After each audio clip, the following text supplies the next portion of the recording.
Joining us now from WMTV. Jocko, how you doing, brother? I'm good. How are you? I like that positivity from from the greatest kicker of all time. One of the greatest kickers of all time. I mean, he knows ball like better than I do. That's for sure. Right. Like so, he knows what he's talking about. So I like.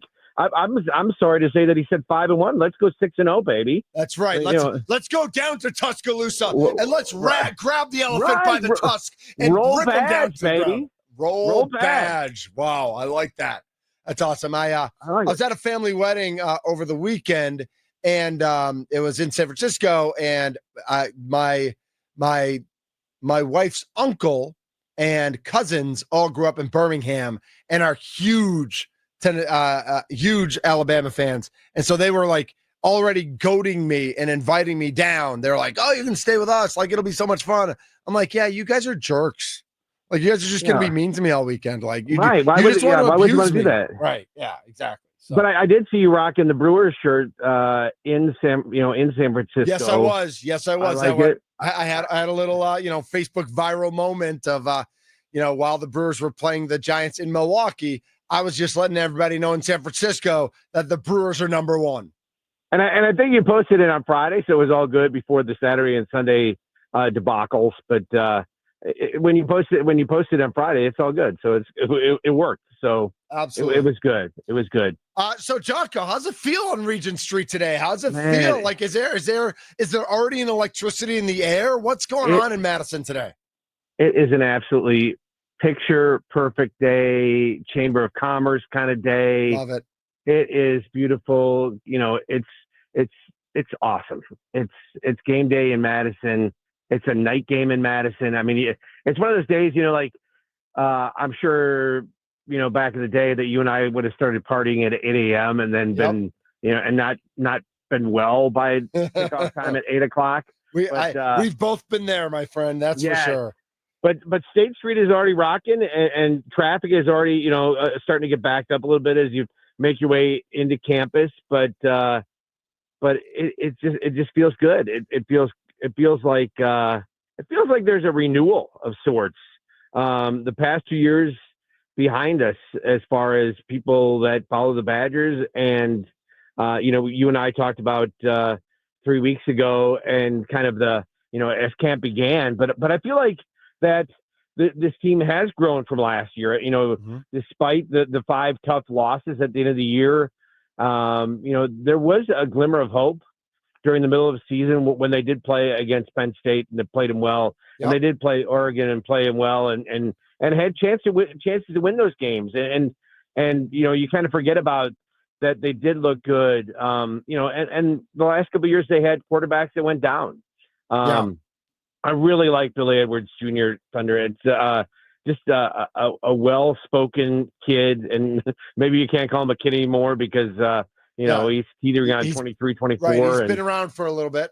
He's been around the block a little bit, but probably one of the most well-spoken quarterbacks that Wisconsin has ever had. And that's saying a lot because we've had a number of really smart, intellectual quarterbacks. Many who have played in the NFL, none like Russell Wilson, but we've had a lot of clipboard holders in the NFL who made the NFL because of their intelligence, not because of their talent.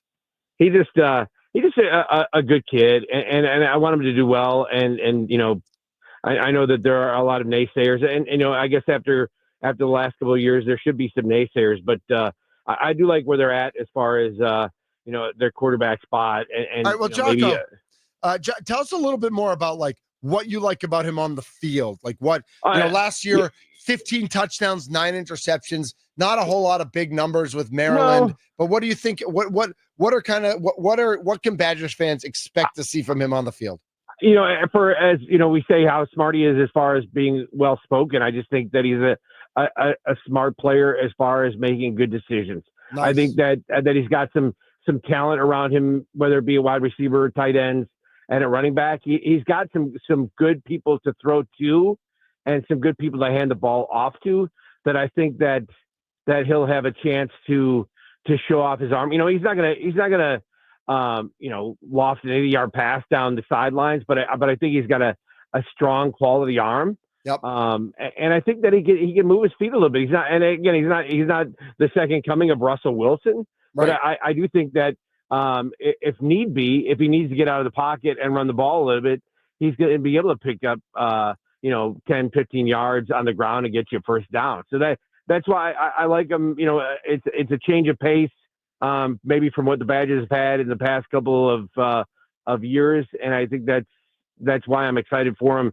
Like you said, not only off the field but on the field as well. I think that there's a glimmer of hope coming from that position this year, and that will certainly help the Badgers as they try to get to record-wise, who knows, but just being better where they have been the last couple of years.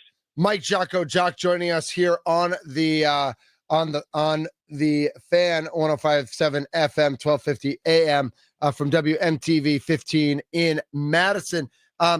Tommy Wirtz and I were talking this morning on the Mason Crosby show about from really 93, 94 for 20 plus years, the Badgers put out quality running backs, and not all of them played in the NFL. Not all of them started in the NFL, but every year you knew that the Badgers were just going to have a great running back, a bruising running back behind an offensive line.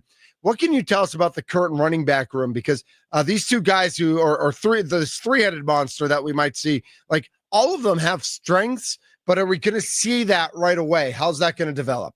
Yeah, it's strange too, because there's not really one guy that's going to really wow you. I mean, there's guys that have a chance to shine a little bit, but there's nobody that's going to really, like you said, going into the season, you would think that, from 93 on, that the Badgers would have these running backs that you could put names to faces, and you couldn't wait to see them get on the field. And here's your next chance at seeing this guy step up or this guy step up. But for the last couple of years, that really hasn't been the case. So, that's Thunder. It's a great question, just because, Cade Yakimelli, he's not gonna really it's not like 3 yards in a cloud of dust, right? Right. And then Darian Dupree, but all three of those guys bring different things to the table. I mean, Darian Dupree, I really liked him from last year. Yep. As far as just the way he just runs that sounds dumb. The way he runs the ball. I like the way he runs the ball, Jocko, but just the burst of speed that he possesses, and I think that he's grown in the off season and hit the weight room and done special things. So if you're looking for a guy that maybe busts out a little bit, Darian Dupree is my guy that he's got a chance to maybe become that next great Badgers running back. Nice. And so Cade Yakimelli, Darian Dupree, and of course Dylan Jones. I think all three of them are going to see action. Do you think this develops in a way that whoever's the hot hand gets more of the playing time in the second half? Do you think they want to see this as really a true three-way split? How do you see Luke Fickell managing these three guys who, like we've talked about, are all pretty even on the depth chart? Right.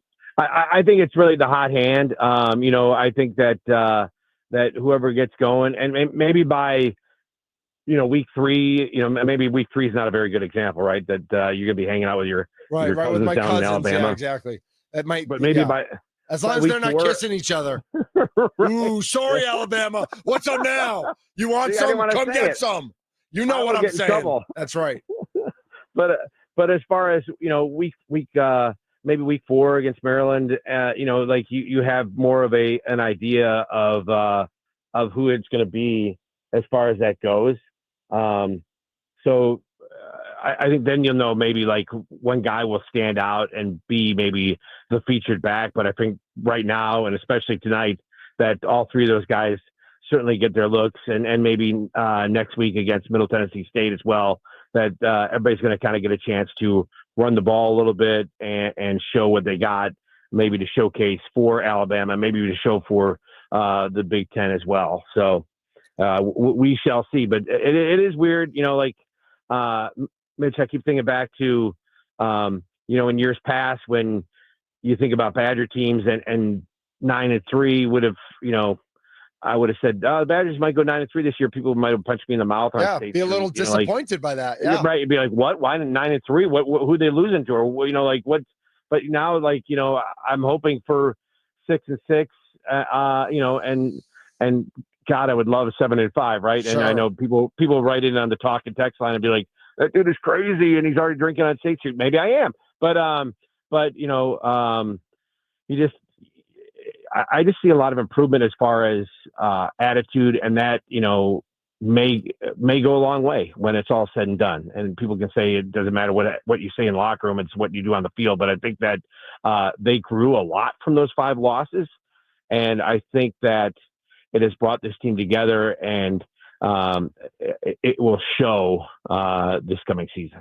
Follow him on Twitter at Jocko Sports, the sports director at WMTV 15 in Madison. Jocko, do you guys ever show music videos? Does anybody ask you that? Do we show music videos? Well, you are WMTV.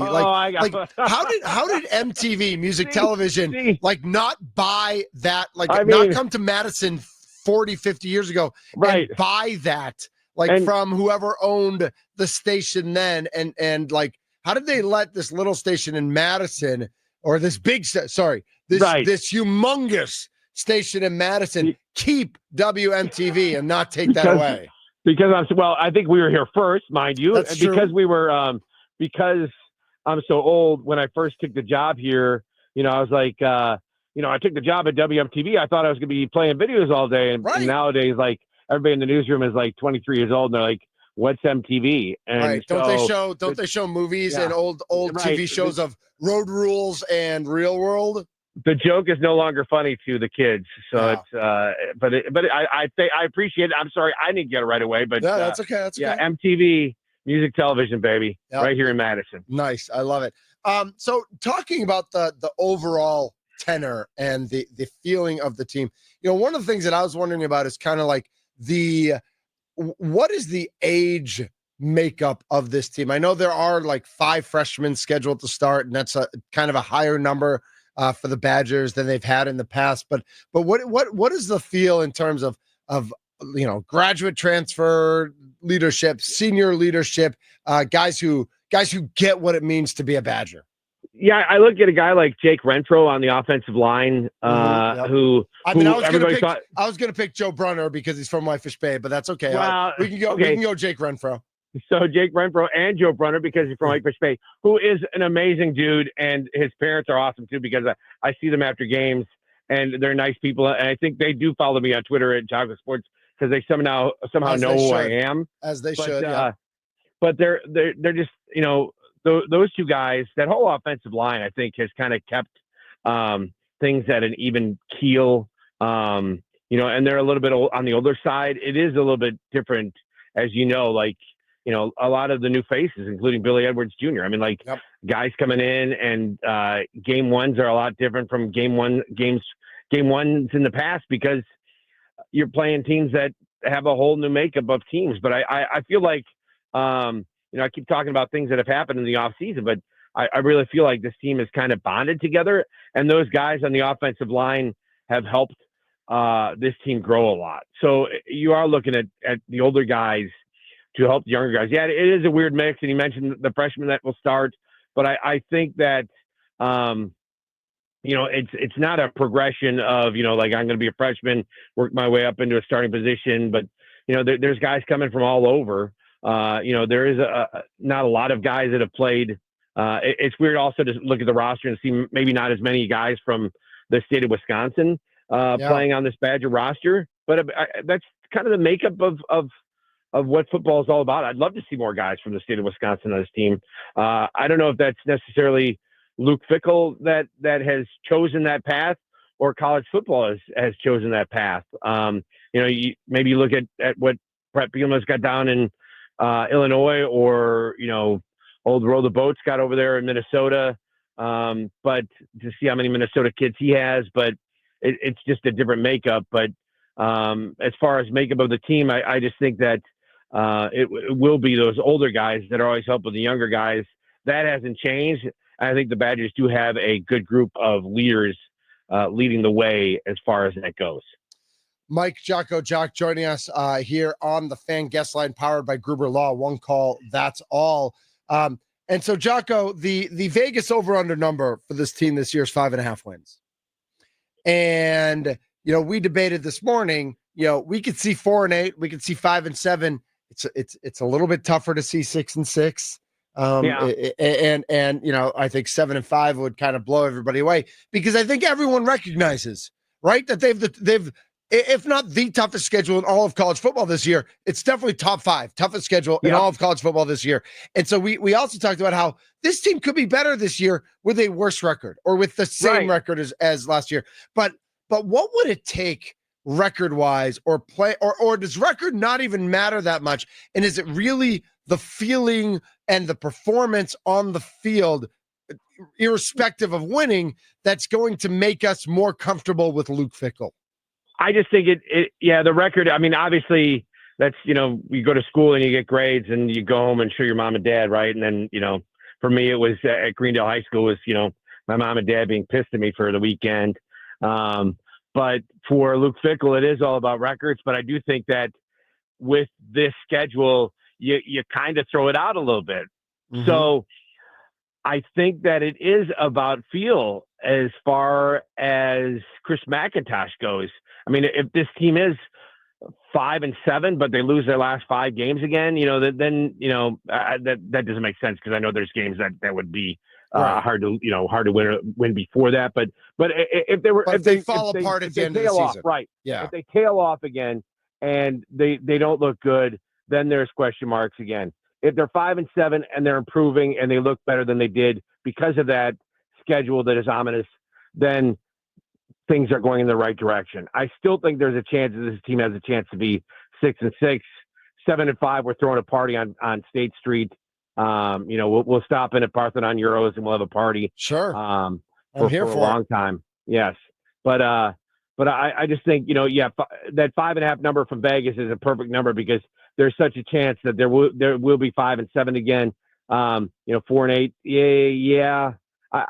But I just think, I believe that in this team, it is weird for me to say again that, like, 6-6, that'd be great. It's just weird. I know. It feels very weird. I agree. It does. Like, I say it out loud and I'm like, God, that's dumb. But it would be great. Like 6-6 would be great.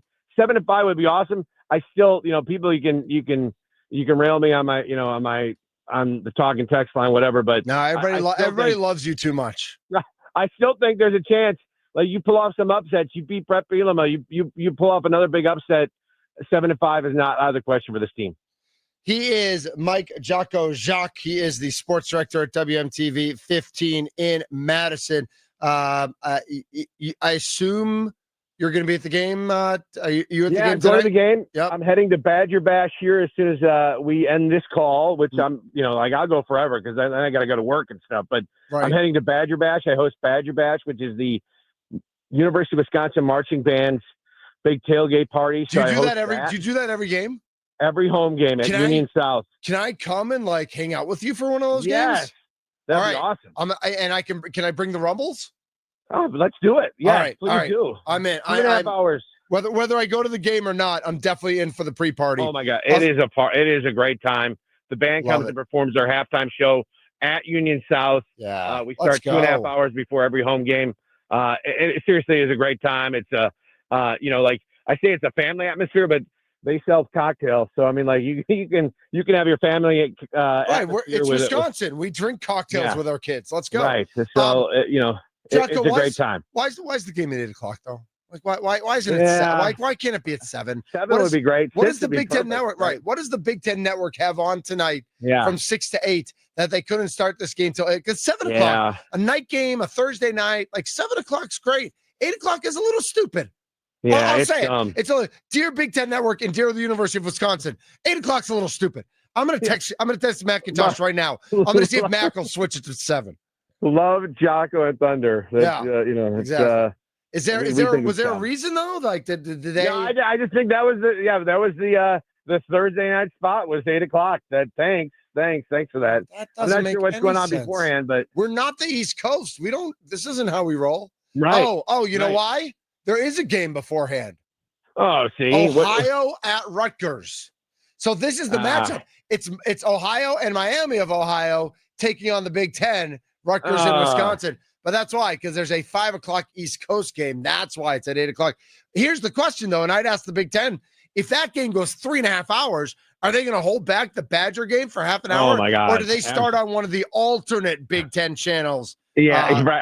I'm kicking the ball off at 8:00, no matter what. Yes. Yeah. I'm running out there. If they delay it, you run out there and you put the ball down and you say, you hold it on the tee and you say to the kickoff guy, kick the ball. Let's go.